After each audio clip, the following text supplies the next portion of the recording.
Hi viewers, welcome to నా లడాయి with Varun Raj. ఈరోజు తన లడాయిని పంచుకోవడానికి మనతో పాటు ఉన్నారు రవికుమార్ గారు. ఆ, రవికుమార్ గారు విఎస్2 లాజిస్టిక్స్ కంపెనీకి ఎండి అండ్ నా చిన్ననాటి స్నేహితుడు, చెడ్డీ దోస్తు. మేము కలిసి చదువుకున్నాము, ఒకటే స్కూలు, ఒకటే ఏరియా, గల్లీలో క్రికెట్ ఆడాము, గోళీలు ఆడాము, అన్నీ చేశాము. సో నేను బాగా దగ్గరగా చూసిన లడాయిలలో మా ఫ్రెండ్ రవీజ్ కూడా ఒక లడాయి, అండ్ చాలా ఇన్స్పైరింగ్ లడాయి. ఎందుకంటే నేను దగ్గరగా చూశాను వాళ్ళ లైఫ్ని, ఎక్కడ ఉండే ఎటువంటి పొజిషన్ నుంచి ఎంత కష్టపడి ఈ స్థాయి వరకు వచ్చిండు అనేది నేను చాలా క్లోజ్గా చూశాను. అంటే ఇవాళ రేపు ఎలా ఉందంటే, బాగా చదువుకొని బీటెక్లు చేస్తేనే కెరియర్, లేకపోతే ఐఐటీలు చేస్తేనే కెరియర్ అను. కష్టపడి పనిచేసే వానికి, కష్టాన్ని నమ్ముకున్న వానికి కెరియర్ ఏదైనా సరే సొంతగా కెరియర్ చేసుకొని సక్సెస్ఫుల్ అవ్వడం లైఫ్లో అనేది చాలా ఈజీ. అంటే చెప్పడం చాలా ఈజీ, కానీ చేయడం చాలా కష్టం. మీ ముందున్న ఈ వ్యక్తి సి ఎస్ రవికుమార్ చారి గారు. హాయ్ మామ, వెల్కమ్ టు నా లడాయి విత్ వరుణ్ రాజ్. తను చదివింది ఇంటరే, అది కూడా ఇంటర్ సెకండ్ ఇయర్లో ఫెయిల్ అయ్యి, ఆ తర్వాత మళ్ళీ ఏదో ఎగ్జామ్ రాసి మొత్తానికి ఇంటర్ పాస్ అయ్యిండు. బట్ ఇంటర్తో తన ఎడ్యుకేషన్ ఆపేసి ఇది చాలు అనుకొని తర్వాత తన ఒక పెద్ద లడాయి చేసి ఈరోజు లైఫ్లో ఒక మంచి స్థాయిలో ఉన్నాడు. అంటే ఆర్థికంగా కావచ్చు, లేకపోతే సామాజికంగా కావచ్చు, కుటుంబ పరంగా కావచ్చు, ఒక మంచి పొజిషన్లో ఉన్నాడు. ఆయన లడాయి ఏందో మనం ఆయన మాటల్లోనే అడిగి తెలుసుకుందాం. సో మామ, నువ్వు యాక్చువల్గా పుట్టింది ఎక్కడ, పెరిగింది ఎక్కడ from where you are actually? Born and proper only Hyderabad. Okay. ఎల్బినార్కి వచ్చింది 1984లో. 1984 అంటే ఆల్మోస్ట్ స్కూలింగ్ మొత్తం గుడ్సియన్ హై స్కూలే. గుడ్సియన్ హై స్కూల్లోనే నీ స్కూలింగ్ అయింది? స్కూలింగ్ 4th క్లాస్లో గుడ్సిడే స్కూల్లో జాయిన్ అయ్యాను. 4th class. నేను ఫస్ట్ క్లాస్, నేను సెకండ్లో జాయిన్ అయినా, నువ్వు 4th జాయిన్ అయ్యాను. ఓకే. ఇంకా 4th నుంచి 10th దాకా కలిసి ఉన్నాం, మనకు తెలిసి కలిసే ఉన్నాం. మనకు అంత స్టడీస్ అంత అచ్చు రాలేదు. చదువులో మనం కొద్దిగా డల్లు. చదువులో డల్ అని అన్నాను, మ్యాథ్స్ బాగానే చేస్తావు. నేను మ్యాథ్స్ మ్యాథ్స్ బాగానే చేస్తావు. మ్యాథ్స్ ఒక్కటే వస్తుండే, ఆ లెక్కలే ఇప్పటి వరకు వస్తుండే, అదొక్కటే వచ్చు కాదు. ఇక మ్యాథ్స్ ఒకటి లెక్క తెలిసిన లైఫ్ లో సక్సెస్ అవుతాడు ఫ్రెండ్స్, గుర్తుపెట్టుకోండి. మ్యాథ్స్ ఒకటే వచ్చు కాబట్టి ఆ మ్యాథ్స్ పట్టుకొని ఇంతవరకు గుంజుకొని వచ్చిన నేను లైఫ్ని. ఓకే. సో మీ ఫ్యామిలీ గురించి చెప్పరు, లైక్ ఎంతమంది మదర్ ఫాదరు సిస్టర్స్ ఉన్నారా ఏంటి? మదర్ ఫాదర్ ఉన్నారు, ఒక అక్క, 2 చెల్లెళ్ళు. నేను ఒక్కనే. Okay, right. ఇంటికి అండ్ చిన్న ఫ్యామిలీ. ఎల్బినార్కి 1984లో వచ్చాము. ఇక మా అమ్మ నాన్న ఇద్దరు కలిసి అక్కడ చిన్న ప్లాట్ తీసుకొని ఎల్బినార్లో రేకుల రూమ్లో 2 రేకుల రూమ్లో వేసుకున్నారు. ఇంకా అందులోనే లైఫ్ స్టార్ట్ అయింది. ఇంకా తర్వాత ఇక మా స్టడీస్ ఇవన్నీ క్రిటికల్గా ఉన్నంతలో అడ్జస్ట్ చేసుకుంటాం. 4 సంతానం అంటే డాడీ ఏం చేసేవాళ్ళు? డాడీ అవసరం పని చేస్తుండే. ఓకే. డాడీ ఒక్కడే వర్కింగ్, మమ్మీ కాదు? మమ్మీ వర్కింగ్ లేకుండా తను ఒక్కడే వర్కింగ్ చేసుకుంటే 4 పిల్లలు అంటే ఇంట్లో మా అమ్మకి చూసుకున్నాక మిగిలిన టైంలో మా అమ్మ జాకెట్లు కుడుతుండే. జాకెట్లు కుట్టుకొని మెల్లమెల్ల ఇంటి బాగా నడిపించుకుంటూ వస్తుండే. ఇక నువ్వు అక్క ఫస్ట్ పెద్దది, అక్క తర్వాత నువ్వు? నేను. ఓకే. నా తర్వాత 2 చెల్లెళ్ళు. ఓకే. ఇక 10th దాకా నాది ఎట్లా నడిచిపోయింది. 10thలో మా అక్క మ్యారేజ్ అయింది. మా అక్క మ్యారేజ్ చేసుకొని వెళ్ళిపోయింది. వెళ్ళిపోయిన తర్వాత ఇక నేను ఇంటరు గవర్నమెంట్ కాలేజ్లో చదివిన. వైభూబియా ఏ college? New government junior college. Okay. Malakpet new government junior college. 2 years చదివాను. 2-3 సబ్జెక్టులు మిగిలిన ఉండే. దాని తర్వాత మెల్లగా 2 కూడా కంప్లీట్ చేసుకున్నాను. 1999లో 10th అయిపోయింది. 2001లో ఇంటర్ అయిపోయింది. 2 సబ్జెక్టులు ఉంటాయి తీయాల తర్వాత అనేసి అప్పటికి చాలా సిచ్యువేషన్ క్రిటికల్ ఉండే. క్రిటికల్ అంటే ఫైనాన్షియల్ రిక్వైర్మెంట్. అక్క పెళ్ళి అయిపోయింది, ఇంట్లో గడవడం కూడా టైట్ అయిన ఉండే. ఇంకా అప్పటి నుంచి టైట్ నడుస్తుంది. ఇంకా మీన్వైల్ నేను 6th క్లాస్ నుంచే మా నాన్నెంబడ హాలిడేస్లలో వర్క్కి వెళ్ళడం. ఏది అవసల పని, గోల్స్ పని. పనికి. సో నీకు అవసల పని కూడా తెలుసు. మొత్తం వస్తుంది నాకు. ఓకే. అవసల పని మొత్తం నేర్చుకున్నా నేను. నేర్చుకున్నాక ఏంటంటే అవసల పనికి పెట్టుబడి కావాలి, చాలా ఎక్కువ కావాలి. ఎందుకంటే ఇప్పుడు ₹1,00,000 పెడితేనే పెట్టుబడి వర్కౌట్ అవుతుంది, లేకుంటే కాని పని. అప్పట్లో ₹1,00,000 అంటే చాలా హెవీ అమౌంట్. సో ఇంటర్ ఎందుకు డిస్కంటిన్యూ చేసినావు నువ్వు? అసలు చదవద్దు, ఇక నాకు చదువు చాలు అనుకొని జాబ్కి వెళ్ళినావు కదా, నువ్వు ఎందుకు చదవద్దని ఫిక్స్ అయినావు అసలు? ఇంట్లో కూడా ఫండ్స్ ప్రాబ్లం, అంటే చదువుకోవడానికి కూడా ఇబ్బందికరమైన పరిస్థితే ఉండేది. Day to day family requirements అనేది వేరే చేసి చదువుకోవడం లేదు. సో అందుకని ఓకే. ఇక చెల్లెళ్ళు కూడా అప్పుడు జర ఎయిత్కి వచ్చారు, 9th 6th అట్లుండే. ఇంకా వాళ్ళ చదువుకి డిఫరెంట్ ప్రాబ్లం రావద్దు అనేసి నేను 10th వరకే నాకు చాలుగా, అంతకంటే ఎక్కువ చదవలేదు, నాకు కూడా ఒప్పుకోలేదు అనేసి ఇక చదవనికే ట్రై చేసినా కూడా మనకు వచ్చే మార్క్స్ మనకు తెలిసిపోయింది, అర్థమైపోయింది ఇట్లా ఏం కాదనేసి కొన్ని రోజులు 1 year మా అవసర పనులనే ఒక ₹1,000కి మంత్లీ ₹1,000. ఇది ఏ ఇయర్ లో? సాలరీ 2001. 2001లో ₹1,000. ఇంటర్ చేసుకుంటా మధ్య మార్నింగ్ 8 to 12 కాలేజ్, 12 తర్వాత ఖాళీయే. ఇక 1 hour డైలీ మా బాబాయ్ షాప్కి వెళ్ళిపోయేది, ఆడ కూర్చునేది. కూర్చొని ఆయన ఒట్టిగా ఎందుకు చేస్తూ పని నేర్చుకో అనేసి ఇక అట్లనే పని చేసుకుంటా ఇంటర్ చదువుకుంటానే పని చేసుకుంటా నడిపించిన.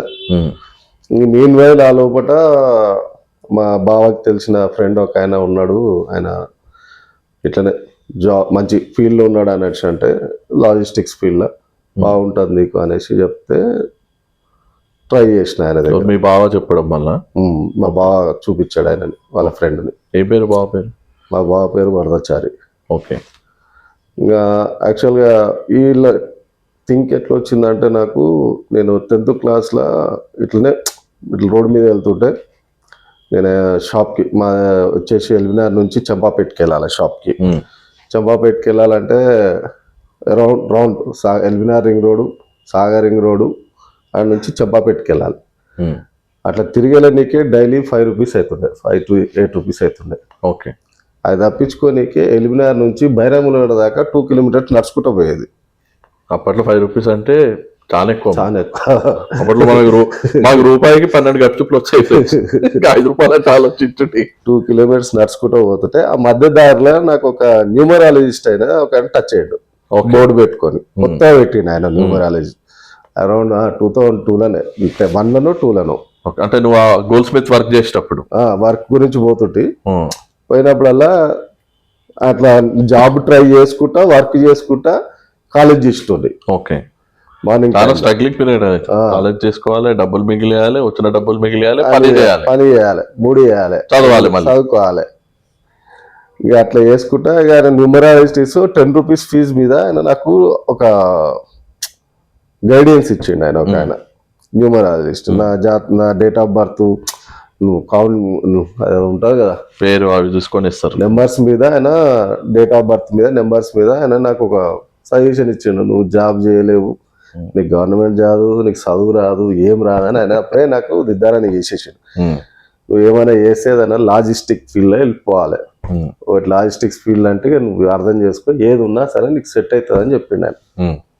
ఇంకా అప్పటి నుంచి నాకు మైండ్లో ఇక లాజిస్టిక్స్ అంటే ఏంది అనేది తెలుసుకోనికైనా నాకు 1 year పట్టింది. ఓకే. ఓకే. లాజిస్టిక్స్ అంటే ఏందో అప్పటికి మనకు అంత ఐడియా లేదు. లాజిస్టిక్స్ అంటే కూడా తెలియదు మనకు. Car driver, bus driver, lorry driver, అవే తెలుసు. అది తెలుసు కాబట్టి అప్పటికి కార్ నేర్చుకుందామని పోయినా నేను. ఓకే. లాజిస్టిక్ డ్రైవర్ లెక్కన పోదాం, మన చదివికి ఓడిస్తాడు ఉద్యోగం అనేసి డ్రైవర్ లెక్కన పోదాం అనేసి కార్ నేర్చుకున్నా, డ్రైవింగ్ ఫీల్డ్ వెళ్ళిపోదాం అనేసి. ఓకే.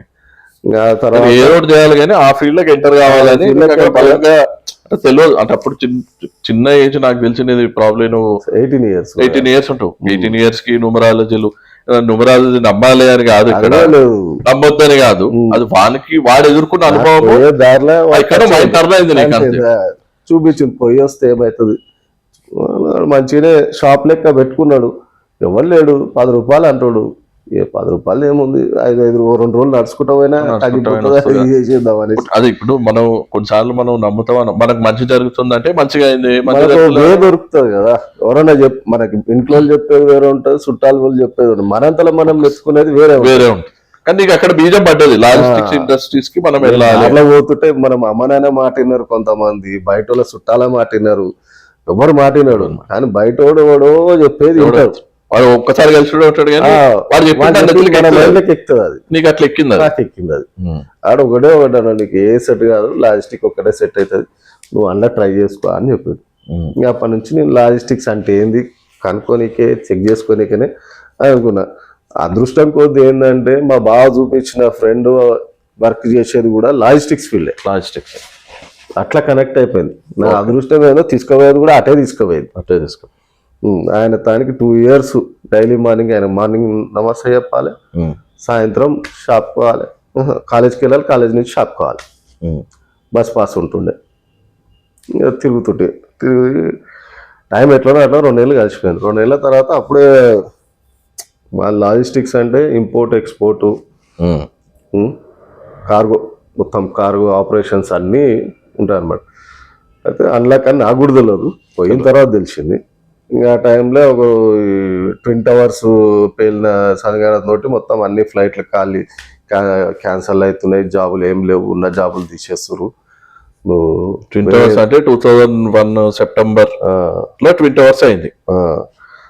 జాబులు ఉన్న వాళ్ళనే జాబ్లోకి ఏం తీసేస్తారు, నువ్వు వేరేదన్నా చూసుకో బ్రదర్ అనేసి అలా తెలిసిన ఆయన చెప్పేసిండు. ఇప్పుడు ఎవరు మీ బావాళ్ళ ఫ్రెండ్ ఎవరైతుంటో అక్కడ చేసినాం, ఆయనే చెప్పిండు. ఆయన తనకి జాబ్ కోసం ట్రయల్ చేస్తా, ఏమన్నా ఉంటే వేకెన్సీస్ ఉంటే చెప్తా, టచ్ లో ఉండే అన్నాడు ఆయన. అంతే. ఓకే, ఆల్మోస్ట్ డైలీ టచ్ లో ఉన్నారు. టచ్ అంటే అసలు టచ్ అంటే ఎట్లుంటుందో ఓకే, మార్నింగ్ నమస్తే పెట్టాలి, మార్నింగ్ మిస్ అయినారంటే మళ్ళీ ఆయనకు కాల్ చేయాలి. కాల్ చేసి సార్ పలానా మనిషిని ఫోన్ చేస్తున్నా, అరే ప్రస్తుతం ఏం లేవు రాదు అని చెప్తున్నా. ట్విన్ టవర్స్ దెబ్బకు ఈ ఫ్లైట్స్ దీని ఇంపాక్ట్ అయింది. ఆ దెబ్బకు ఇక్కడ ఏం అయ్యేటట్లేదురా బాబు, నాతో అయితే ఏం కాదని ఆయన చేతులు తర్వాత మళ్ళీ ఎట్లా తర్వాత ఓపెన్ అయినాయి. అప్పుడు ఇప్పుడు మామూలుగా అయితే బంద్ అయిన తర్వాత స్టార్ట్ అయ్యేది హెవీగా స్టార్ట్ అవుతుంది. ఓకే, ఇప్పుడు వర్క్ నడిచేటప్పుడు స్టాప్ అయింది అనుకో 1 month 2 months, ఆ 1 month 2 months లోడు, దాని తర్వాత ఎఫెక్ట్ ఎక్కువ అవుతుంది. అప్పుడు ఎక్కువ మంది కావాలి, 10 కూడా ఎక్కువ కావాలనేసి ఆ టైంలో సడన్ గా ఓ రోజు ఫోన్ చేసిండు. నేనే ఫోన్ చేసిన, సార్ పరిస్థితి ఏంది అంటే, ఏడున్నవరా అన్నాడు. సార్ పలానా షాప్లో పనిచేస్తున్నా, రేపు పొద్దున వచ్చేసి అన్నాడు. సరే మళ్ళీ అక్కడ ఏమి ఇబ్బంది కాదంటే, నేను మా బాబాయ్ షాపే నేను చూసుకుంటా చెప్పుకుంటా అని. సరే అన్నాడు. రేపు పొద్దున్న రా అంటే పోయినా. ఆయన ఏం చెప్పలేదు, నాకేం పనో కూడా తెలియదు, ఏందో కూడా తెలియదు. ఆ ఇండస్ట్రీలో ఉండాలి అంతే, ఇండస్ట్రీ కూడా తెలియదు అప్పటికి.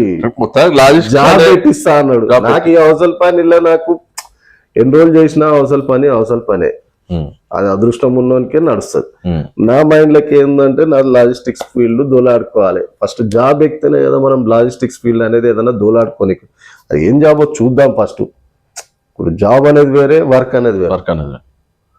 జాబ్ అనేది మనం ఇంతవరకు చూడలేదు నేను అప్పటికి. జాబ్ అంటే అందరూ ఆఫీస్లలో పోయి పేపర్ బుక్ పట్టుకొని రాస్తుంటారు, టైపులు కొడుతుంటారు, ఏదో తెలియదు. ఈ వర్క్ అంటే అవసరం పని, బంగారం రాయాలి, కొట్టాలి, దాన్ని ఒక ఐటమ్ తయారు చేయాలి, అదే తెలుసు, నేర్చుకున్నాం. జాబ్ అంటే ఏంది తెలుసుకోనికేనే. అది కూడా ఎందుకు అదే ఫీల్డ్ ఎందుకు పోయినా అంటే, ఆయన దగ్గరికి ఎందుకున్నా అంటే, మా మేనత్తో ఒక ఆమె ఉన్నది, అలా అబ్బాయి కూడా మా బావ అవుతాడు, ఉదయ్ గారు అనేసి. ఆయన అదే ఫీల్డ్ అనమాట, లాజిస్టిక్స్. అదే ఆయననే పెట్టించిండు. ఆయన మంచిగా డెవలప్ అయ్యిండు. ఓకే ఓకే, అదే కంపెనీ అదే ఫీల్డ్ మంచిగా డెవలప్ అయ్యిండు, సెట్ అయ్యిండు, మంచిగా ఎయిర్పోర్ట్లో జాబ్ చేస్తున్నాడు, కార్గో ఫీల్డ్ అనేసి మంచి సెట్ అయినా. నేను కూడా అన్ననే పోతే మనం కూడా సెట్ కావచ్చు అన్న ఒక ఆశతోటి. అప్పుడు మనకు 2001 2002 లో ఎయిర్పోర్ట్ లో పనిచేసాడు అంటే గ్రేట్ అన్న ఏమైనా ఛాన్స్ దొరుకుతుందేమో అనేసి ట్రై చేసిన. అది గవర్నమెంటా ప్రైవేటా అది మనకు అప్పటికీ తెలియదు, ఏదో ట్రై చేసినాం. ఆయన చేస్తున్నా అంటే, ఆయన చేస్తున్న దాని ప్రకారం చూస్తే వాళ్ళు కూడా హైఫై లెక్క మాటలు మాట్లాడారు కదా, అరే ఏముంది ఇలా ఈ ఫీల్డ్లో మనం కూడా నేర్చుకుంటే తప్పేముంది అనేసి. ఇంకా అందులో ఆయన ఎవరైతే ఆయన మా బావగారు ఎట్లా పోయిండో అందులోకి ఫీల్డ్లకి, నేను కూడా అట్లనే ఆయన త్రూ వెళ్ళా. బాగానే ఉండే స్టార్టింగ్లో. స్టార్టింగ్ జాయిన్ అయినప్పుడు 1500 శాలరీ అన్నాడు నెలకి. అది కూడా నేను 3 months చేసిన ఫ్రీగా. 3 months ఫ్రీగా చేసిన. ఓకే. ఆడ ఎట్లా అంటే వర్క్ తట్టుకునేటోడు ఉంటాడు, తట్టుకునేవాడు వెళ్ళిపోతాడు. తట్టుకునేటోనికే జీతం ఇస్తారు. 3 నెలలు చూస్తాడు జీతం ఇవ్వకుండా. ఏడుంటే జాబ్ లొకేషన్? బేగంపేట. బేగంపేట. ఎట్లా పెట్టాను మళ్ళీ బేగంపేట? ఇక బేగంపేట ఎట్లా అంటే ఇక రోజు పొద్దున్న లేచి రింగ్ రోడ్ కాడ, ఎలిమినార్ రింగ్ రోడ్ కాడ బస్ ఎక్కాలి, సికింద్రాబాద్ కాడ దిగాలి, ఆ నుంచి బేగంపేట బస్ ఎక్కాలి, 2 బస్సులు ఎక్కాలి. డైలీ అప్ అండ్ డౌన్ 12 రూపాయలు 15 రూపాయలు బస్ కిరాయి. అప్ అండ్ డౌన్ 3 నెలలు ఫ్రీగానే చేసిన. 3 నెలలు ఫ్రీగా చేసిన.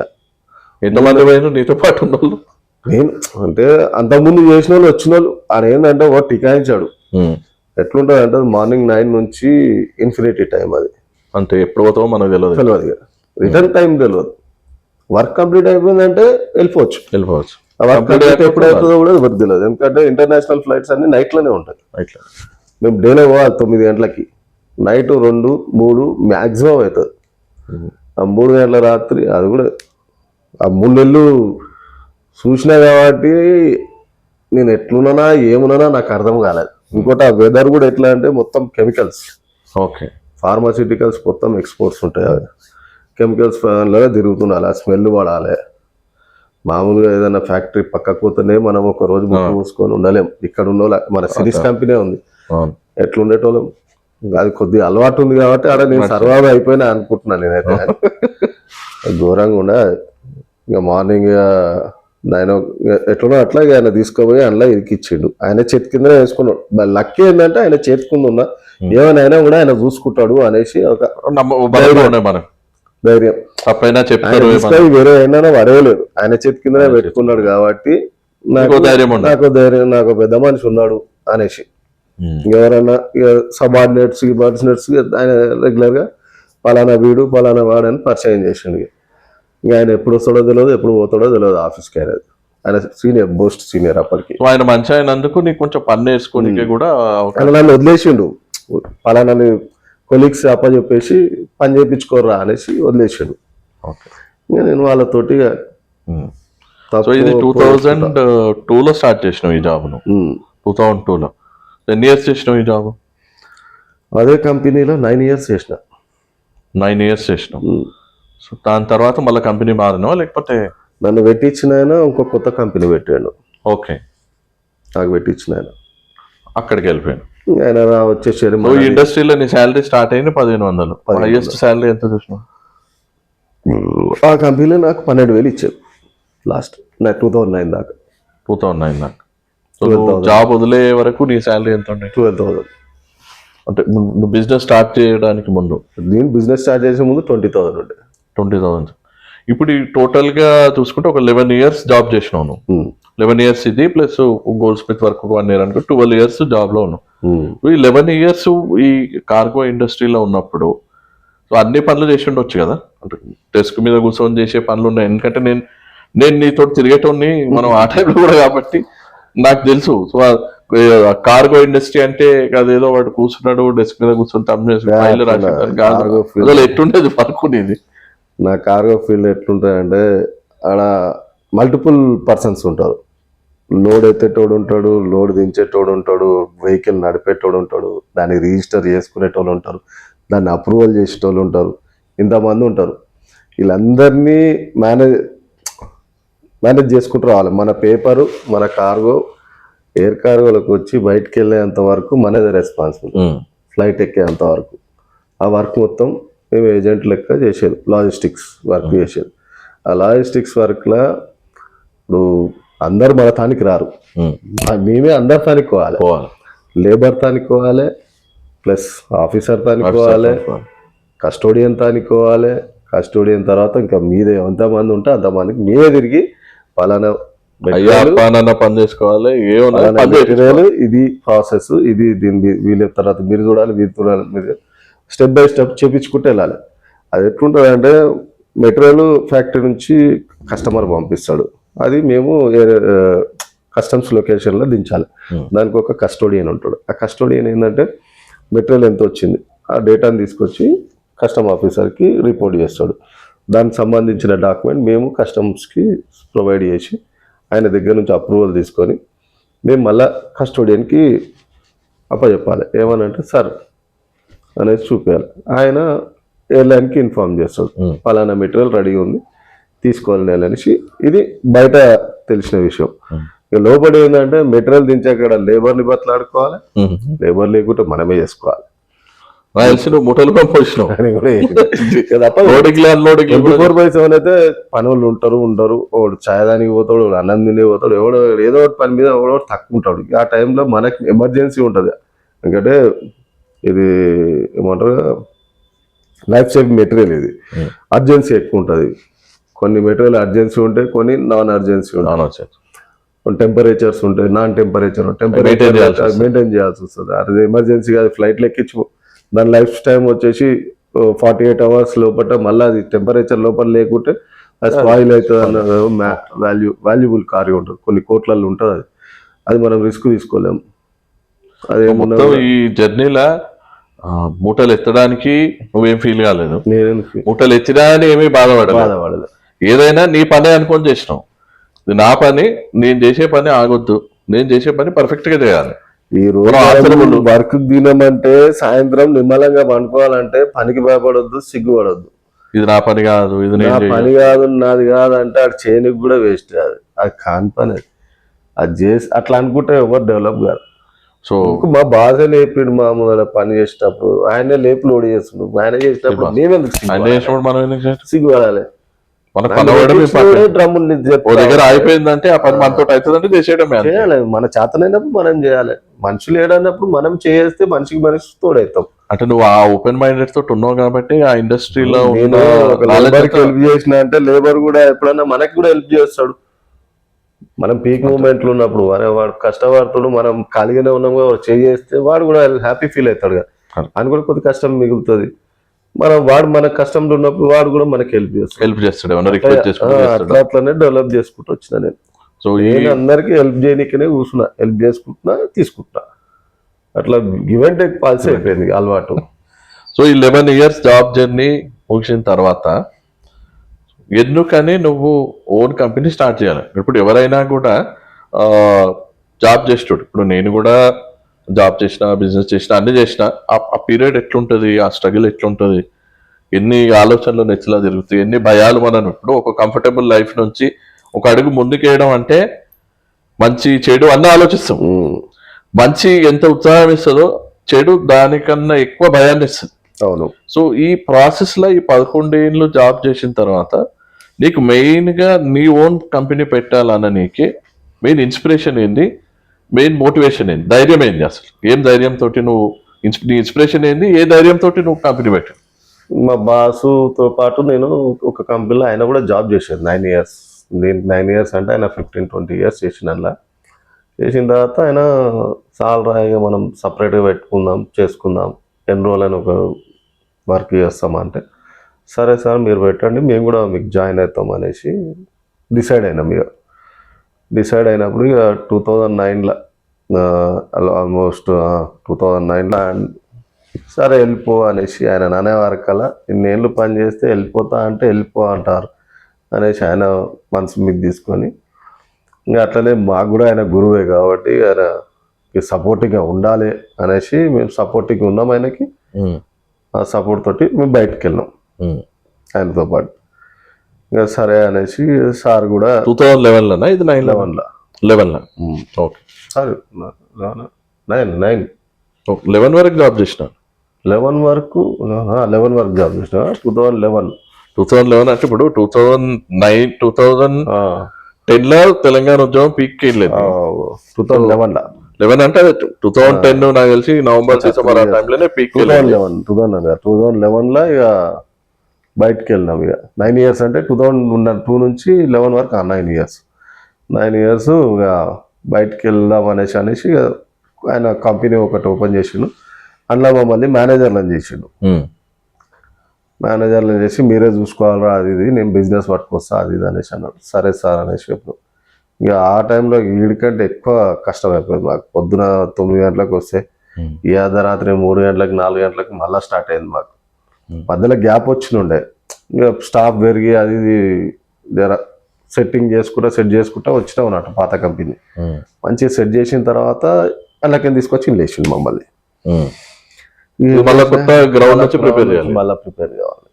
2011 గ్రౌండ్ ప్రిపేర్ నుంచి ప్రిపేర్ చేసుకుంటా సెట్ చేసుకుంటా నేను మా పార్ట్నర్ శ్రీనివాస్ అని ఆయన కూడా మా సీనియర్. ఆయన నాకు పని నేర్పించాడు స్టార్టింగ్ నుంచి. నాకు మంచి ప్రొటెక్షన్ బాగా ఇచ్చిండు ఆయన. ఇంకా 2011లో ఇక ఈయన కంపెనీలో జాయిన్ అయిన తర్వాత ఒక 2 years దాకా బాగానే ఉండే. మేము యాజ్ యూజువల్గా పని చేస్తున్నాం, గొడ్డు లెక్క పోతున్నాం వస్తున్నాం. ఏ రాత్రి వస్తున్నాం తెలుస్తలేదు, పోయింది తెలుస్తలేదు, ఏం తెలుస్తలేదు. ఇంకా అప్పుడు నాకు ఇక మా 2011లో మా సిస్టర్ మ్యారేజ్ అయినప్పుడు కంపెనీలకి బయటకు వెళ్ళినా. 2013లో నా మ్యారేజ్ అయింది. కొత్త బాధ్యత స్టార్ట్ అయింది. ఈయనేమో మాకు సెట్ చేస్తా డెవలప్ చేస్తా అనేసి అన్నాడు సారు. సరే ఇక అడుగుదాము. నాకు కూడా ఖర్చులు పెరిగినాయి, అప్పులు పెరిగినాయి. ఏం చేయాలి? ఆల్మోస్ట్ నా దగ్గర 10 lakhs దాకా అప్ అయిపోయింది 2013లో. అప్పుడు నా పెళ్ళి ఖర్చు ఒక 4 లక్షలు, కొన్ని వేరే పర్సనల్ ఖర్చులతోటి 10 లక్షల దాకా అప్పయినాయి. నెలకి ఇంట్రెస్ట్ లేదన్నా 10 లక్షల నా జీతం మొత్తం అటే పోతుంది. ఎన్నేళ్ళు చేసిన. ఇంక మా సార్ని అడిగినాం, సార్ ఇట్లయితే కష్టం అవుతుంది, నాకు అప్పు అవుతుంది. ఆయన ఒకటే అన్నాడు. అదే టైంలో ఏదో వర్క్ దాంట్లో ఆయనకి నాకు మనస్పర్ధ వచ్చింది. ఆయనకు నచ్చని వాళ్ళతోటి నేను మాట్లాడి కంపెనీకి పని వర్క్ నడిపిస్తున్నాను. ఓకే, ప్రాఫిటబుల్గా పోవాలనేసి. అది ఆయనకు నచ్చలే. అరే నీకే ప్రాఫిట్ వస్తుంది కదా, నీకు మన కంపెనీకే వస్తుంది ప్రాఫిట్, నువ్వు మాట్లాడకపోతే మాట్లాడకపోయినా నేను మాట్లాడుతున్నా కదా అని నేను. నాకు నచ్చలే నువ్వు అనేసానా. 12 ఏళ్ళు నీకు ఇప్పుడు నచ్చలే అంటావు నువ్వు. మీ ప్రయారిటీ ఏమో దందా చేసుడు, ఎవరు చేస్తే ఉంది దందా చేస్తున్నా. జాబు అప్పచెప్పిండు, చూసుకోరా అంటే నేను చూసుకునే బాధ్యత నాది. నేను కరెక్ట్ చేస్తున్నా నాకు తెలుసు. నీకు లాస్ చేస్తలే, నేను చేస్తలే. నేను ఆఖరికి నేను మంత్లీ దగ్గర 2 to 3 lakhs నేను రెవెన్యూ జనరేట్ చేస్తాను. అప్పట్లోనే చేసిన నన్నే అనుమానిస్తే ఒకరోజు ఇదంతా నేనే చేసుకున్నా, నేనే సెట్ చేసుకున్నా, మీరేం లేదు అలా అనేసి ఒక మాట అనేసాడు సార్. మాట అన్నాక నాకు బాధ అనిపించింది. ఇంకా ఆ విషయం మా పార్ట్నర్ తోటి షేర్ చేసుకుంటే నేను మాట్లాడతా ఆగురా అనేసి అన్నాడు. ఇక సరే అనేసి ఆయన మాట్లాడితే వాడు వెళ్ళిపోతాడు, నువ్వు వండు చూసుకో అనేసి ఆయనకి సజెషన్ చేసిన. ఆయనకు కూడా నచ్చలేదు మాట. ఇద్దరం కలిసి వచ్చినాం నీ వెనక. ఇప్పుడు ఒక్కరిని వదిలేసి నేను ఉంటే నాకు కూడా వాల్యూ ఉండదు అని ఆయనకు కూడా అనిపించిందేమో. ఇంకా అప్పుడు డిస్కషన్ చేసుకున్నాం, ఏమంటావురా అవి అనేసి నన్ను అడిగి. అన్నా చూడనా, ఇప్పుడు మనం బయటకు పోయి జాబులు ఎత్తుకుతే మనకి అంత మళ్ళీ ఇదే పని చేయాలి. ఇదే పని ఎప్పుడు ఎవరు ఏమంటారు, ఎవరికి నచ్చదు, మన బిహేవియర్ ఏంది, మన స్ట్రైట్ అండ్ ఫార్వర్డ్. ఇన్ని రోజులు అంటే ఈయన తట్టుకున్నాడు. ఇప్పుడు సార్ ఎవరైతే కాంటాక్ట్ లో ఉన్నారో రిలేషన్ కొంచెం ఈ 10 ఏళ్ళు గ్యాప్ వచ్చింది. 10 ఏళ్ళ తర్వాత తానే కలిసింది అనమాట. కలిసి మీరు గ్రేట్ రా, మంచిగా సెట్ అయ్యారు. మళ్ళీ ఇప్పుడు కలిసి ఉన్నారు, మంచిగా ఉన్నారు కదా. కలిసి మార్కెట్ లో కలుస్తుంటాడు. ఇక మా గురించి చెప్పుకుంటుంటాడు, నా దగ్గర పని చేసి వీళ్ళు ఇంత డెవలప్. ఆయనకు సంతోషంగానే ఉన్నాడు కదా. సంతోషంగానే ఉన్నాడు. సో ఆ పరిస్థితులలో కంపెనీ స్టార్ట్ చేయాల్సి వచ్చి మాకు పార్ట్నర్ అడిగిన నేను, నువ్వు వస్తే కంపెనీ పెడతా, లేదంటే నువ్వు ఆడుంటా అంటే ఉండు, నేను జాబ్ చేస్తా, వేరే జాబ్ చూసుకుంటా అని. ఇద్దరం కలిసినట్టు అయితే చేద్దాం, లేకుంటే ఏం వద్దని చెప్పినాను. నువ్వు చూసుకున్నా నేను చూసుకుంటా అంతే. విడిపోవాల్సిన టైం వస్తేనేమో ఇట్లా 11 years మనం కష్టపడి పని చేసినాం. ఇక ముందు కూడా పోదాం అనుకుంటున్నామో, నువ్వు నా ఎమ్మడ మనం ఇద్దరం కలిసి పోదామంటేనేమో కంపెనీ పెడదాం అన్న, లేకుంటే వదిలేసేయి అనేసి అన్న. మరి కంపెనీ పెట్టాలంటే ఫండ్ కావాలి. నేను అప్పటికే 10 లక్షల అప్పులు ఉన్నా, ఫండ్ కావాలి. ఎట్లా అంటే నేను చూసుకుంటాను నేను అనేసి. నాకు ఆ ధైర్యం ఉంది, ఎందుకంటే ఎట్లా అట్లా చేద్దాం అనేసి నేను. ఆఖరికి ఆ మాట అనుకున్నా కూడా 4 months నేను మా సార్ని కన్విన్స్ చేయడానికే ట్రై చేసిన. ఓకే, ఈ కన్విన్స్ చేసే టైంలో అన్ని వర్కులు నేర్చుకున్నా 4 monthsలో. How to run a business అనేసి. మా బిజినెస్ ఎట్లా రన్ చేయాలో ఇంచ్ కాడ నుంచి నేర్చుకున్నా. సో ఇన్ని పరిచయాలలో ఇన్ని పంచాయతీలలో పని నడుస్తూనే ఉన్నది, ఎట్లా నాలెడ్జ్ ఏం చేయాలి, గ్రౌండ్ వర్క్ ఏందా. మీ పార్ట్నర్ పేరు ఏంటి? శ్రీనివాస్ గారు. ఓకే. 4 months లో మొత్తం అకౌంట్స్ ఏమేమి డాక్యుమెంటేషన్ కావాలి అన్ని నేర్చుకున్నా. ఇంకా అందులో నాకు ఫ్రెండ్స్ గిట్లు ఉన్నారు కాబట్టి వాళ్ళు కూడా బాగానే హెల్ప్ చేసారు నాకు. ఇండస్ట్రీలో ఆల్మోస్ట్ 11 ఏళ్ళు పనిచేసినావు కాబట్టి ఆ పరిచయాలు ఉన్నాయి. ఇక్కడ ఏమన్నా అవసరం పడితే ఏముంది ఎట్లా చేయాలి అంటే ఆ రిలేషన్ మెయింటైన్ చేసుకుంటున్నావు కాబట్టి నీకు అదే 2013 లో స్టార్ట్ చేసారు కంపెనీ. 2013 లో 1500 జోలు ఉంటే రిజిస్ట్రేషన్ ఆఫీస్కి పోయి కంపెనీ రిజిస్టర్ రిజిస్టర్. కంపెనీ పేరు BS2 లాజిస్టిక్స్. అది కూడా ఎట్లా అంటే మా మేనల్లుడి పేరు వెంకట శివ సాయి. ఓకే. అప్పుడే పుట్టిండు. ఓకే. దక్కనా సందేవాల చెల్లెల కొడుకు. సెకండ్. ఓకే. చెల్లెల కొడుకు అప్పుడే పుట్టిండు అనమాట. ఓకే. ఆయన పేరు వెంకట శివ సాయి అని పెట్టారు. ఇదేదో బాగానే ఉంది కదా, ఓ న్యూమరిక్ వస్తుంది పేరు కూడా నాకు, వెంకటేశ్వరుడు శివుడు. ఓకే. VS2 అని పెట్టిన. దానికి లాజిస్టిక్స్ అని ఒక 8 ఏళ్ల నుంచి వేడి చేస్తున్న పేరు ఇప్పుడు పెట్టిన అనమాట. ఓకే. లాజిస్టిక్స్ ఫీల్డ్ అనేసి. లాజిస్టిక్స్ అంటే ఏందో పూర్తిగా అర్థమైన తర్వాత లాజిస్టిక్స్ అనే కంపెనీ పెట్టి దానికి లాజిస్టిక్స్ ఒకటి యాడ్ చేసేసిన. అట్లా లాజిస్టిక్స్ కంపెనీ స్టార్ట్ చేస్తాయి. సో ఈ 2013 నుంచి ఇప్పటి వరకు సో ఈ బిజినెస్ లో నువ్వు ఈ లాజిస్టిక్స్ బిజినెస్ లో నువ్వు చూసిన హై ఏంది, డౌన్ ఏంది, పీక్స్ ఏంది, డౌన్ ఫాల్ ఏంది? 1500 పెట్టి రిజిస్ట్రేషన్ చేసిన. బిజినెస్ ఎట్లా స్టార్ట్ చేయాలి, రిజిస్ట్రేషన్ కాపీస్ వచ్చినాయి. అది కూడా ఎట్లా వచ్చినాయి అంటే కరెక్ట్ వినాయక చవితికి వచ్చినాయి నాకు పేపర్లు చేతికి. ఓకే. రిజిస్ట్రేషన్ పేపర్లు వినాయకుంతాన పెట్టి అయ్యా నువ్వే దిక్కు అనుకొని దండం పెట్టుకున్నా. సిరినార్ కాలే అలా పెట్టి దండం పెట్టుకొని ఇక నెక్స్ట్ ఏం చేయాలో తెలియదు. ఎన్నిసార్లు లడ్డు పాట పాడినాడు? అసలు పాట పాడలేదు ఇంతవరకు. పాట పాడలేదు. చందా ఇచ్చినావా? చందా ఇస్తా. పాట పాడు. ఒకసారి మా పార్ట్నర్కి ఇప్పించిన అనుకో లడ్డు, నేను తీసుకోను. ఇంకా నెక్స్ట్ ఏం చేయాలో అర్థం కాక మా అమ్మని అడిగిన 2 లక్షలు ఉంటుంది చూడమ్మా, నేను మళ్ళీ ఇస్తా అనేసి అంటే మా అమ్మ కూడా నమ్మలే నన్ను. మిత్తికి ఇప్పిస్తారా అనేసి అన్న.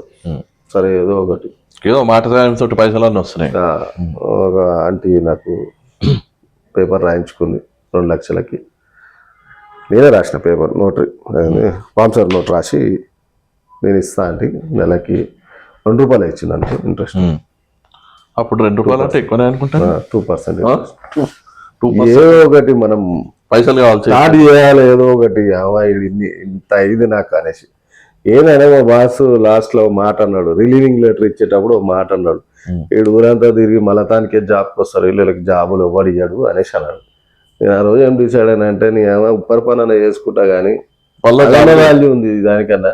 నేను ఈ ఫీల్డ్కే రాను, ఈ ఫీల్డ్ జాబ్కి వస్తే మాటను సో ఆ జాబ్ రావద్దనే కసిలా కంపెనీ స్టార్ట్ చేయాల్సి వచ్చింది. ఆ కసితోటి మొదలుపెట్టి సో మొత్తంగా ఇట్లా డౌన్ ఫాల్ ఎక్కడ చూసినావు? టర్నింగ్ పాయింట్ ఏంది? ఈ ఇప్పుడు ఆల్మోస్ట్ 2013 అంటే 12 ఏళ్ళు అవుతుందా? 2011 దాకా బాగానే ఉన్నాయి నాది. నెలకి నా ఖర్చులకు నాకు వస్తున్నాయి. నెలకి 12,000 వచ్చినా నేను చిల్లర 10,000 దాకా సంపాదించుకున్నట్టు బయట నుంచి. మంచి ఇంట్లో నడుస్తున్నాను. కానీ అవసరంగా 2011 నుంచి 13 వరకు నన్ను మా సారు డైవర్ట్ చేశారు. ఆఖరికి అంటేనే ఉన్నారు పాత కంపెనీ వాళ్ళు, పోకు ఎందుకు అట్లా వేసుకుంటూ, ఆయన సెట్ అయినాక ఊరి ఆయన నమ్ముకొని ఎందుకు పోతురు అనేసి వస్తువు చెప్పారు. అంటే మేము కూడా వినలేదు. ఇక యాక్చువల్గా అయితే అందుకని మేము మాకు కూడా బయట పడాలనే ఉండే, ఎట్లా బయట పడాలో తెలియక ఇట్లా ఆయనతో పాటు మొత్తానికి బయట పడ్డా ఏమైనా బయట పడడమే మీకు కొత్త దారి. మీరు మనలోనే ఉండింటే బహుశా అదే ఉద్యోగానికి 25 నుంచి చేసేటోళ్ళు కూడా ఉన్నారు. ఇంకా అదే ఉద్యోగము అదే జీతంకి అలవాటు పడిపోతుంది. అందుకే లైఫ్ లా ఎప్పుడైనా ఫ్రెండ్స్ ఒక దగ్గరని స్టాగ్నెంట్ గా ఉండడం కరెక్ట్ గా. ఎప్పుడు కొత్త ఛాలెంజ్ ని అంటే ఒక దగ్గర లైఫ్ మనకు రొటీన్ అయిపోయిందని రాకూడదు. కొత్త ఛాలెంజ్ మీద మనకు కాన్ఫిడెంట్ వచ్చినప్పుడు నెక్స్ట్ థింగ్ ఆలోచించాల్సిన అవసరం లేదు. మనకు కాన్ఫిడెన్స్ రావాలి, నేను చేసుకోగలుగుతా, ఒకటి బిల్డప్ చేయగలుగుతా అనే కాన్ఫిడెన్స్ వచ్చినాక ఎవడు ఆపలేడు, ఏది ఆపలేదు. ఫైనాన్స్ కూడా ఆపలేదు.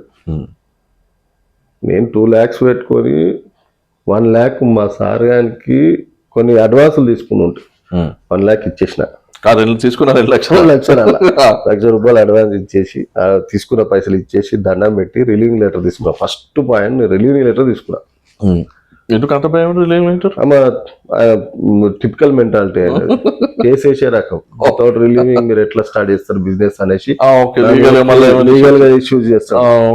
నా కస్టమర్లను తీసుకుపోయినా రిలీవింగ్ లెటర్ తీసుకోకుండా నా కస్టమర్లను తీసుకోండి అది ఇది అనేసి. నేనైతే ఆయన కస్టమర్ మొదలు కంపెనీ స్టార్ట్ చేయడానికి ఇన్ని పరిచయాలు ఉన్నాయి. రిలీవింగ్ లెటర్ తీసుకున్నా ఆయన దగ్గర నుంచి. నన్ను టచ్ చేయొద్దు, తర్వాత నన్ను మాట అనొద్దు. నెక్స్ట్ రిలీవింగ్ లెటర్ తీసుకున్నా. రిలీవింగ్ లెటర్ దగ్గర పెట్టుకున్నాక మిగతా 1 లక్ష రూపాయలు పెట్టి ఒక షటర్ రెంట్ 3000కి రెంట్ తీసుకున్నా. అడ్వాన్స్ లేకుండా చిన్న షటర్ ఒక 10x12 షటర్ తీసుకున్నా. శంషాబాద్. ఓకే. ఓ సిస్టమ్, ఓ ప్రింటర్, దానికి ఓ నెట్, ఇంటర్నెట్, ఒక సాఫ్ట్వేర్. అప్పుడు కేబుల్ లేవనుకుంటున్నాయి, ఆ ఊర్లో లేవు. అప్పట్లో స్టార్ట్ అయితే డేటా కార్డు అదొకటి తీసుకున్నా. ఒక ల్యాప్టాప్ దాని తర్వాత 6 months తర్వాత ల్యాప్టాప్ తీసుకున్నా. అప్పటిదాకా ల్యాప్టాప్ లేకున్నా ల్యాప్టాప్ తీసుకున్నా. ఇంకా మెల్లగా ఆ నుంచి స్టార్ట్ అయింది. మంత్లీ ఒక 20,000 రెవెన్యూ స్టార్ట్ అయింది. 20,000లో ఇక మా వచ్చిపోయిన ఖర్చులు ఇవన్నీ ఉండే. కానీ ఒక 6 months దాకా స్ట్రగుల్ మంచిగా చేసినాం. ఆ టైంలో ఏంటంటే మేము లగ్జరీ లైఫ్ అనేది వదిలేసినాం. కంపెనీ స్టార్ట్ చేసినప్పుడు లగ్జరీ లైఫ్స్ అన్ని వదిలేసినాం. ఓకే. మా లగ్జరీ లైఫ్లో ఏంటంటే మందు, సిగరెట్ అవి ఉంటుండే. అదే పెద్ద లగ్జరీ. అదే పెద్ద లగ్జరీ లేదు ఇక మాకు ఆ టైంలో. అది మొత్తం బంద్ చేసినాం. ఇద్దరం ఫ్రెండ్స్, పార్ట్నర్లు. ఎవరిని అడగొద్దు, మనకు పైసలు లేవని ఒక సిగరెట్ అడగాల్సిన అవసరం కూడా ఉండదు బంద్ చేస్తే అనేసి 1.5 year 2 years బంద్ చేసేసినాం. అందు సిగరెట్ అన్నీ. పొద్దున మార్నింగ్ లేవాలి 9 o'clock, బండి స్టార్ట్ చేసి సిటీలోకి పోవాలి. ఎవరెవరు పని ఇస్తారో అన్ని పేపర్లు, పనులు అన్ని పేపర్ డాక్యుమెంట్స్ అన్ని పికప్ చేసుకొని మెటీరియల్ ఇస్తే మెటీరియల్ పికప్ చేసుకుని ఆఫీస్కి వెళ్ళి అన్ని డాక్యుమెంటేషన్ రెడీ చేసుకొని మా పార్ట్నర్కి ఇచ్చేస్తే ఆయన ఎయిర్పోర్ట్లో సగం వరకు ఆయన చేసుకుంటాడు. ఆయన పోయొచ్చే లోపల నేను బిల్లింగ్ అన్నీ చేసుకొని డాక్యుమెంట్ రెడీ చేసుకొని మళ్ళీ నెక్స్ట్ డేకి రెడీ చేసుకునేటోడు. డైలీ 200 kilometers తిరిగాయి. 200 kilometers డైలీ. ఎల్బీనగర్ నుంచి పోతే సిటీ కుక్కట్పల్లి నుంచి మళ్ళీ శంషాబాద్ 200 kilometers ఇట్లా round circle, outer ring road circle ఎట్లా తిరిగా అట్లా తిరిగి. ఇప్పుడు ఆన్ఫీల్డ్ జాబ్ చేయరా బాబు, రోజుకు 30 kilometers తిరుగుతారంటే కూడా ఎవరు జాబులు జాయిన్ అవుతలేరు నాయన. 20,000 ఇస్తామంటే 200 kilometers నేను 300-350 kilometers తిరిగేటాను ఫార్మల్ ఇష్టం. రోజుకి 300-350 kilometers 30 kilometers తిరుగుతూ అమ్మ 25,000 జీతం ఇస్తాం అంటే జాయిన్ అవుతారు. 200 kilometers తిరుగుడు అంటే అట్లా 1.5 year తిరిగిన బండి వేసుకొని. అట్లా కస్టమర్లను సెట్ చేసుకున్నా. అంటే లాజిస్టిక్ ఫీల్డ్ మంచిగా అకౌంట్స్ లాజిస్టిక్ ఫీల్డ్ తోలే నాకు సర్వీస్ బాగానే ఇస్తున్నాడు పిల్లాడు అనేసి ఇక ఫిక్స్ అయిపోయారు వాళ్ళు. ఇక ఇంకో 1 నువ్వే చేసుకో అనేసి ఇచ్చారు. నువ్వే తిరుగుతావా, ఓ పోరని పెట్టుకో అనేసి ఇక స్టార్ట్ చేసిన్నారు. ఓకే. ఇక స్టాఫ్ని బిల్డ్ చేయాలి. అన్నిటికీ నువ్వు ఒక్కరిని ఎడ తిరుగుతావు, నువ్వు తన కూర్చొని తెప్పించుకుంటూ చేసుకుంటావు, పొలం పెట్టుకోవాలంటే నువ్వు ఉరుకులాడి కూర్చొని నీకు సెట్ అయితేనే మంత్లీ అప్పుడు 20 ఉండదు 100కి వచ్చిన. ఓకే. 100 అంటే ఆల్మోస్ట్ నాకు ఒక 80,000 రెవెన్యూ వస్తుండే. అన్ని ఖర్చులు 80 నుంచి 70,000 వస్తుండే. ఇంకా అప్పుడు ఒక 2 స్టాఫ్ని తీసుకున్నా 10,000 పెట్టి. ఇప్పుడు ఎంతమంది స్టాఫ్? 10 మంది ఉన్నారు. ఇప్పుడు 10 మంది. సో ఒక్కరు కూడా లేకుండా మీరు మొదలు పెట్టినారు. 10 మంది స్టాఫ్ ఉన్నారు. 20,000 రెవెన్యూ తోటి స్టార్ట్ చేస్తే ఇప్పుడు ఎంత రెవెన్యూ చేస్తారు? అయితే కొద్దిగా ఖర్చులు అందరు వెళ్ళిపోతాయి. సో 20,000 స్టార్ట్ చేసి ఇప్పుడు 10 మంది ఎంప్లాయీస్ కి శాలరీలు, ఆఫీసు మెయింటెనెన్స్ ఇవన్నీ చేయడం అంటే ప్లస్ అప్పటికి ఇప్పటికి బిజినెస్ కి మారింది. ఓవరాల్ గా బిజినెస్ లో బిగ్ టర్న్ ఓవర్ ఎప్పుడు చూసారు మీరు? టర్న్ ఓవర్ అంటే టర్నింగ్ పాయింట్ అంటే కోవిడ్ తర్వాత చాలా బిజినెస్ దెబ్బతిన్నాయి, కొన్ని బెనిఫిట్ అయినాయి. Pharma okay. మా ఎక్స్పోర్ట్స్ ఆగవు, ఇంపోర్ట్స్ మిగతా అన్నీ ఆగిపోతాయేమో కానీ ఫార్మా ఎక్స్పోర్ట్ ఇంపోర్ట్ ఆగనే. అప్పుడు ఇంకెక్కువైందా బిజినెస్? ఎక్స్పోర్ట్ ఇంపోర్ట్స్ పెరిగినాయి? ఎక్కువ కాలే కానీ ఏంటంటే అప్పుడు 10 రూపాయలు అలా పోవాల్సిన మెటీరియల్ 50 రూపాయలు. ఓకే. పోయినా కూడా దాన్ని కరెక్ట్ ఛానల్లో డీల్ చేసి పంపించడం ఎక్స్పర్టైజ్ మనుషులు ఉండాలి, తక్కువ. ఆ ఎక్స్పర్టైజ్ ఉండాలి మన. మ్యాన్ పవర్ తక్కువ ఉంటుండే. మేము ముగ్గురమే పోయి పని చేసేది. స్టాఫ్ ఎవరు రాకపోయేది. నేను, నా పార్ట్నర్, ఒక డ్రైవర్, అంతే. ముగ్గురమే పని చేసేది. ఆ కోవిడ్, ఆ కరోనా టైంలో మొత్తం అది కూడా డ్రైవర్ అక్కడనే ఉంటుండే ఆఫీస్ దగ్గర. నేను, మా పార్ట్నర్ ఒక కార్లో అటోర్ ఇటోర్ కూర్చొని పోయేది. ఆఫీస్లో శానిటైజ్ చేసుకొని పని చేసుకోవాలి. మళ్ళీ ఆయన పేపర్లు ఇస్తే మళ్ళీ పాత రోజులలో ఎట్లా చేసినాం మళ్ళీ అదే వర్క్. ఇక కోవిడ్ టైంలో మీరు మళ్ళీ గ్రౌండ్ నుంచి మళ్ళీ ఇద్దరే మోటార్ కరోనాలో. ఓకే. స్టాఫ్లు అందరూ ఎక్కడెక్కడ జాబ్ అయిపోయారు. ఇక మెల్ల రిలీఫ్ టైం వస్తుంటుంటే అప్పుడు ఒక్కొక్క కస్టమ్స్ వాళ్ళు కూడా కొద్దిగా పాసులు ఇచ్చారు అనమాట. వీళ్ళు రావాలి, వస్తేనే పని అవుతుంది ఇక్కడ అనేసి. అప్పుడు నలుగురికి స్టాఫ్కి ఒక ఇద్దరికి పాసులు దొరికినాయి. ఆ తర్వాత పిల్లలు స్టార్ట్ అయ్యారు. అప్పుడు జర రిలాక్స్ అయినాము. అది అంటే టోటల్ గా మీ ఓవరాల్ జర్నీలో కోవిడ్ నుంచి ఒక నెక్స్ట్ లెవెల్ బిజినెస్కి వెళ్ళాం. అప్పుడు మన దగ్గర రాని వాళ్ళు కూడా క్లయింట్స్ యాడ్ అయ్యారు. ఎందుకంటే చేసేటోళ్ళు తక్కువ అయిపోయారు. ఆ టఫ్ టైంలో పని చేసేటోడు దొరకడం తక్కువ, దొరికినా మళ్ళీ కరెక్ట్ గా చేసేటోడు చాలా తక్కువ. మీ బిజినెస్ లో ఎటువంటి క్లయింట్స్ ఉన్నారు? ఆల్మోస్ట్ ఎంతమంది క్లయింట్స్ తోటి వర్క్ చేస్తారు మీరు? ఎంఎన్సీస్ తోటి వర్క్ చేస్తారు? మాక్సిమం ఎంఎన్సీస్ అయితే నేను చేస్తాను. ఫార్మా మ్యానుఫ్యాక్చర్లు ఉంటారు, కానీ మనం తట్టుకోవడం కొద్దిగా కష్టం. ఇప్పుడు ఎంఎన్సీస్ కాకుండా ఇంకా వేరే కస్టమర్స్ ఉంటారు? ఇక పెరిషబుల్స్, వెజిటేబుల్స్ ఎక్స్పోర్టర్స్ ఉంటారు. ఓకే. ప్రాన్స్, ఇవన్నీ మన మెరైన్ ప్రోడక్ట్స్ ఎక్స్పోర్ట్ చేసే వాళ్ళు ఉంటారు. ఓకే.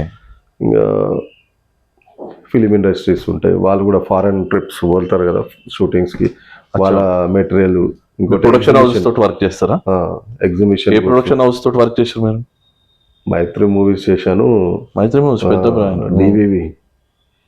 డివివి మన త్రిబుల్-ఆర్ది, బాహుబలి, ఇవి కూడా చిన్న పార్ట్ ఆపరేషన్స్ పార్ట్ చేసి. ఆపరేషన్స్ పార్ట్ లో త్రిబుల్-ఆర్, బాహుబలి, మైత్రి మూవీ మేకర్స్ అంటేనే మన పెద్ద ప్రొడక్షన్ హౌస్ అది. ఓకే. కొన్ని చిన్న లాజిస్టిక్స్ పార్ట్ అది చేసిన వరకు బెస్ట్ వర్క్ చేశారు. ఓకే. సో నాకు ఒక్కటి చెప్పు మామ, లైక్ ఇప్పుడు ఇవాళ రేపు చాలా మంది ఏంటంటే ఐఐటీలో బీటెక్లో చేస్తేనే కెరియర్ ఉంది లేదో అనుకుంటారు. కొంతమంది ఐఐటీ బీటెక్లు చేసేటోళ్ళు, డిగ్రీ చేసేటోళ్ళు కూడా ఖాళీగా తిరిగేటోళ్ళు ఉన్నారు. బట్ ఓవరాల్గా నేను అబ్జర్వ్ చేసింది అంటే కష్టపడే తత్వం పోయింది. అందరికి ఈజీ మనీ, ఈజీ కావాలి. నువ్వేమో ఎడ్యుకేషన్ బ్యాక్గ్రౌండ్ ఏం లేదు, బ్యాక్ సపోర్ట్ ఏం లేదు. సో నువ్వు సక్సెస్కి ఇచ్చే ఫార్ములా ఏంది? సో ఏం చేస్తే సక్సెస్ అవ్వచ్చు మనిషిలో? ఎడ్యుకేషన్ కంపల్సరీ ఉండాలి. ఎందుకంటే ఉండొద్దని అనట్లేదు నేను. అంటే ఎడ్యుకేషన్ ఉన్నా లేకున్నా ఒక క్వాలిటీ ఉంటుంది. ఒక మనిషికి ఒక సక్సెస్ ఒక ఫార్ములా. ఎథిక్స్ మెయింటైన్ చేయాలి. Ethics main important. మన రూల్స్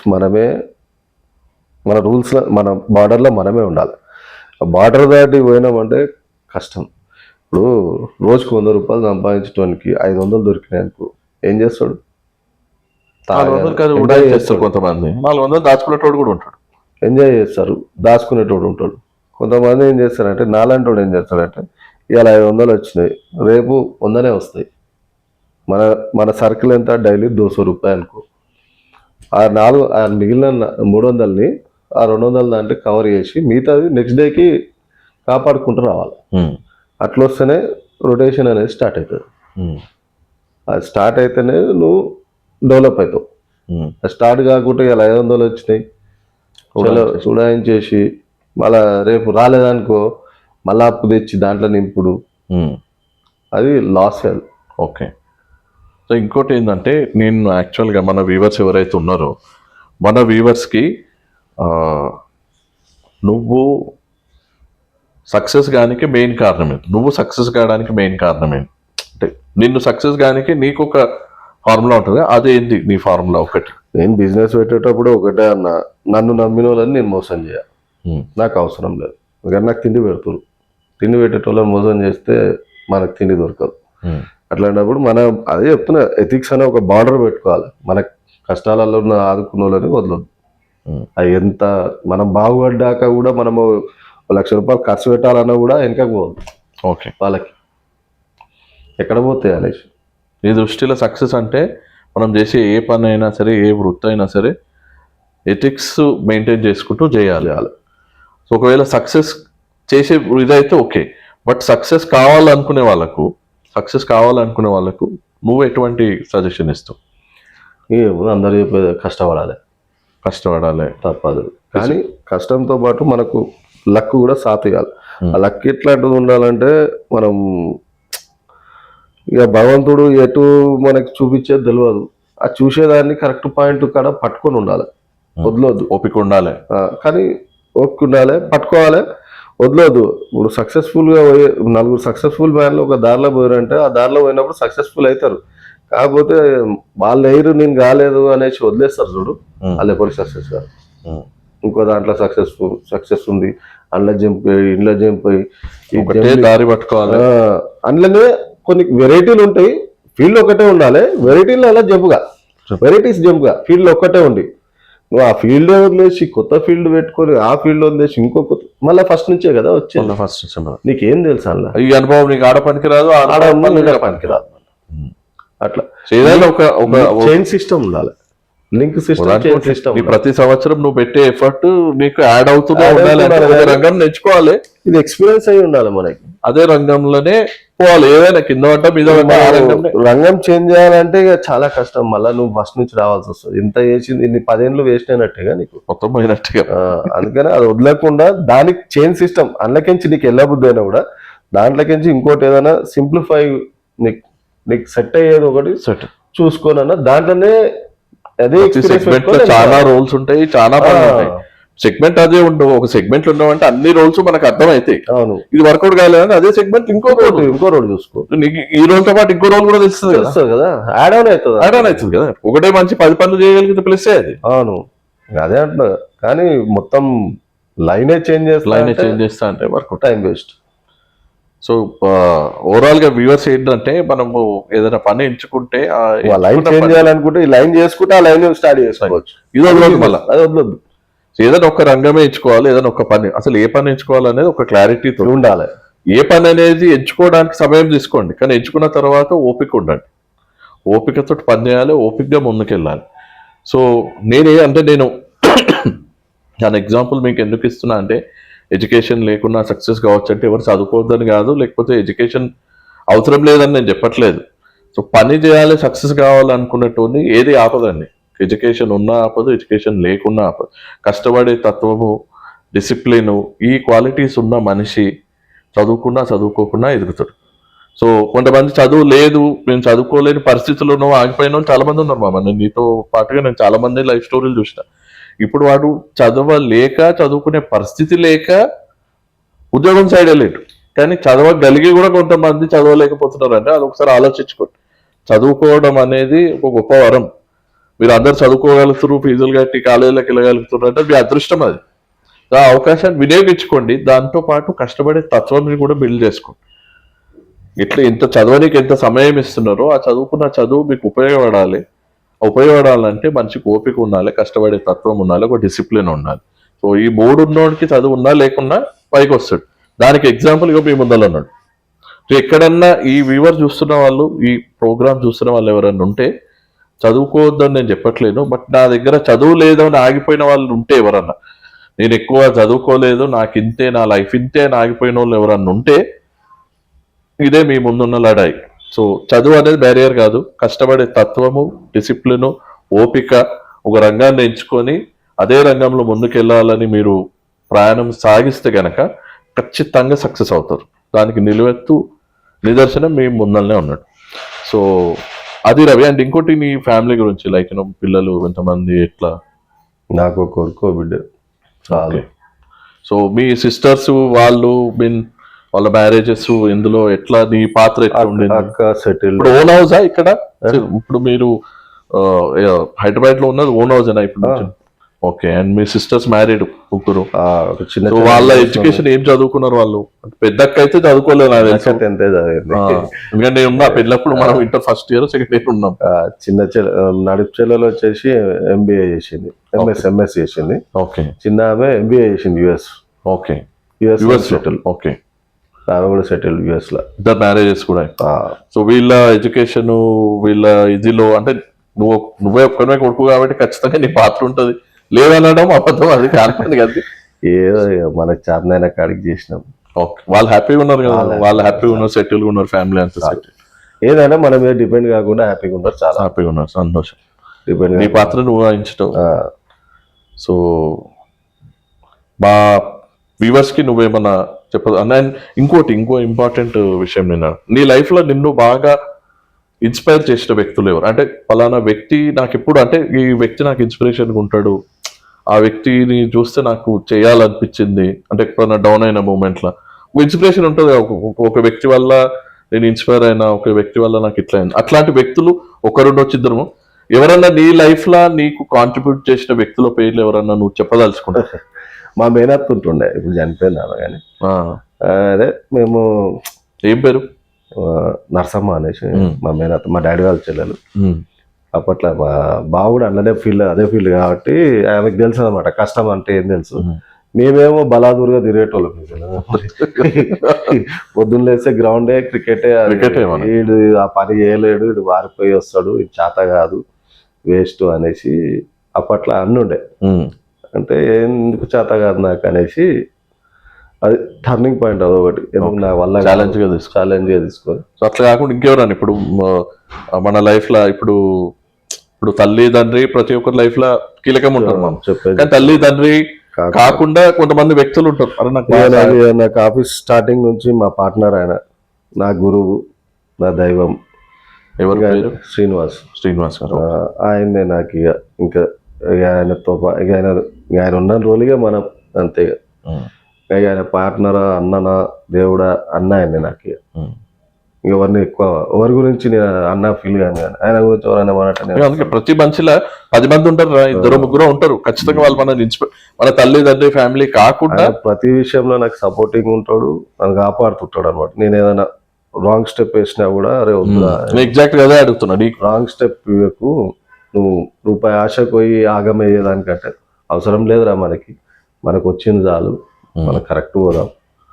ఎందుకంటే పైసా ఆశ అనేది ఎట్లుంటుంది అంటే మనిషిని, అది మనకు పైసా కనబడుతుంది కాదు కానీ మనకు చేసేది తప్ప రైటా తెలియదు. పోతుంటాం అంతే మత్తులో. అది మనం కరెక్ట్ చేసేది చూసుకొని దాని మీద సంపాదించుకుందాం. రూపాయి వచ్చినా, 10 రూపాయలు వచ్చినా మనకు చాలు. అదే 1000 వస్తున్నాయి, లక్షలు వస్తున్నాయి అని తప్పులు చేసి తర్వాత నువ్వు పర్సన్ నన్ను పర్సన్ అవసరం లేదు, చాలు, నడుస్తుంది, 10 మందికి జీతం ఇస్తున్నాం, ఆల్ హ్యాపీ, మనం రోజు తినకుండా కూడా మనకేం ప్రాబ్లం లేదు, పిల్లలకి ఏం ప్రాబ్లం లేదు, మనకు ఉన్నది చాలు. మన పిల్లలు కంట్రోల్ ఇంకా కష్టపడి కష్టపడతాం. ఇప్పుడు ఉన్నది 10 రూపాయలు ఉన్న పెట్రోల్ ఇప్పుడు 100 రూపాయల దాకా కష్టపడ్డాం. ఇంకా దీని ముందు పోవాలని ఉంది కానీ, కాకపోతే టైం చూసి ఎవరైనా మంచి ఆఫీస్ స్టాఫ్ లేదా ఒకటి మంచి సెట్ చేసి వానికే చెప్పేస్తే మనం రిలాక్స్ అవ్వచ్చు, వెనకకించి నడిపించవచ్చు అనేసి రోజులు కష్టపడ్డ దాని ప్రతిఫలం కూడా అనుభవించాలి కదా. అందుకనే నెక్స్ట్ మా స్టాఫ్కి సెట్ చేద్దామని చూస్తున్నాను నేను, బయట వాళ్ళకి ఇళ్ళకి ఇవ్వకుండా. సో ఓవరాల్గా మా వ్యూవర్స్కి ఫైనల్గా నువ్వేం చెప్తావు లైఫ్ లడాయి గురించి? మా ఛానల్ పేరేం తెలుసా? నా లడాయి. లైఫ్లో లడాయి చేసి కష్టపడాలి అనుకునే వాళ్ళకు సింపుల్గా నువ్వు చెప్పదలుచుకుంది ఏందో చెప్పు. ఎథిక్స్ మెయింటైన్ చేయాలి, ఎథిక్స్ మెయింటైన్ చేయాలి, లాజికల్గా పోవాలి. ఇప్పుడు మనం ఏదైనా పని చేసేటప్పుడు అది కరెక్ట్ అయినప్పుడు అది ఎన్ని దారులు ఉన్నాయో అన్ని దారులు యూజ్ చేసుకోవాలి. లేదు అన్ని దారులు మూసుకోపోయినా ఏదో ఒక దారి ఉంటుంది, వెయిట్ చేయాలి, తొందరపడద్దు, ఓపిక ఉండాలి. తొందరపడి అది నాకు కాదు అని వదిలేసినావు అనుకో, నువ్వు అన్నీ ఓడిపోతావు అన్నాడు. కాదని వదిలేస్తే ఓడిపోయినట్టే. దానికి ఏదో ఒక దారి ఉంటుంది, దొరికే వరకు ఓపిక ఉండాలి. రెండిట్లేదు ఒకటి, అదంతా అదే పడతానికి వస్తుంది, వెయిట్ చేయాలి. లేదు నా వల్ల నేను చెయ్య అన్నావు అనుకో, వాడు వేరేవాడు కూడా చేసిండు అనుకో, వాడు సక్సెస్ అవుతాడు. నీ బిజినెస్ ఆడు వెనకపోయినట్టే, ఆడు నువ్వు వెనకబడిపోతావు. వచ్చిందని కాదు అనదు, ఏదైనా కూడా తీసుకోవాలి, చేయాలి, కానీ కరెక్ట్ పొజిషన్లో చేయాలి. అందులో ఏమైనా లోటుపాట్లు ఉన్నాయంటే వదిలేసి అది వేరే విషయం. అందులో నువ్వు డేంజర్ ఉందంటే నువ్వు వద్దు, 10 రూపాయలు 100 రూపాయలు నాకు వద్దు, డేంజర్ కాడికి వద్దు. ఎందుకు 4 రోజులు నన్ను కనుక్కొని నా పిల్లలు అందరూ ఉన్నారు ఆఫీసులు, అలాంటి ఆగం చేయాలి, వద్దు 10 రూపాయలు లేకున్నా సరేగా హ్యాపీగా ఉండాలి. కాంపిటీషన్ బిజినెస్ లో కరెక్ట్ ఉన్నది, ఎంత కష్టమైనా చేసుకుంటా పోవాలి. చేసుకుంటాం, టైం సరిపోకుండా కూడా కూర్చొని చేపించుకో. సో అది ఫ్రెండ్స్, ఈరోజు నా లడాయి విత్ రవికుమార్ చారి గారు, నా ఫ్రెండ్, మా చెడ్డీ దోస్తు, నా బడ్డీ. సో లైఫ్లో ముందుకెళ్ళడానికి ఏది ఆపదు బ్రదర్, కష్టపడుతూ ఉండాలి, ఓ డిసిప్లిన్ ఉండాలి, ఎథికల్గా మనం ముందుకు వెళ్తూ ఉండాలి. సక్సెస్ వస్తలేదు వచ్చేదాకా ప్రయత్నం చేయి. ఆ మాత్రం ఓపిక లేకపోతే సక్సెస్ రాదు.